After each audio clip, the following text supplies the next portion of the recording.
You must have seen those flashy headlines. Flat sells for 100 crore rupees. Startup CEO buys 150 crore penthouse in NCR. Or luxury towers sold out in 72 hours. On social media, videos show marble lobbies, sky lounges, infinity pools, biometric lifts, and golf view apartments. And if you read the fine print, they'll tell you this is the Indian answer to Manhattan or London. But behind these viral numbers and fancy visuals, there's a quieter story unfolding, one that never makes the headlines. A story full of cash deals, fake demand, and investors playing the market like it's a casino. This is the reality behind India's real estate boom. Real estate today is being hollowed out by two termites: black money and engineered hype. Let's start with the first. A huge part of real estate still runs on cash. Not the kind of white money that goes through banks or digital transfers. We are talking about hard, unaccounted cash, what people call black. Even though there are rules that any cash transaction above 2 lakh should be reported to tax authorities, the truth is builders and brokers have developed their own system to work around that. These deals don't just hurt home buyers, they change the entire market. Even at the highest levels, the problem hasn't been unnoticed. The government has repeatedly acknowledged how black money distorts the real estate market. When people are pumping unaccounted cash into land, prices go up artificially.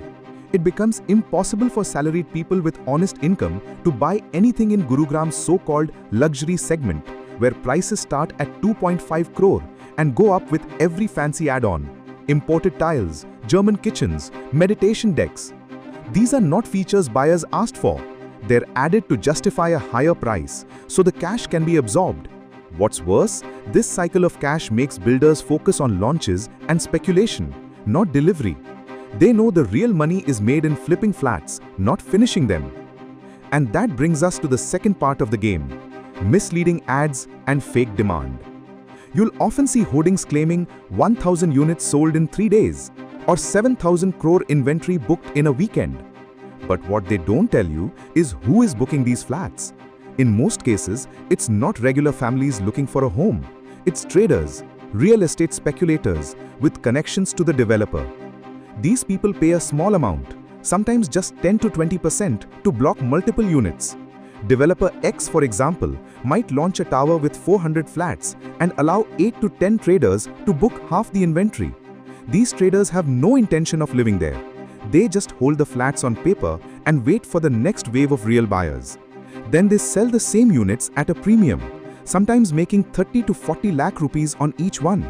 It's a full-time business, and builders allow it because it lets them claim, truthfully or not, that the project is 90% sold. Even the Union Minister for Housing and Urban Development, Manohar Lal Khattar, recently acknowledged this. ऐसी misleading advertisement के कारण से भी जो consumer है वो फंसता है. Once this message goes out through ads, brokers, and WhatsApp forwards, it creates panic among real buyers. No one wants to miss out, so people stretch budgets, take bigger loans, and rush to buy without realizing they've entered a market already inflated by investor games.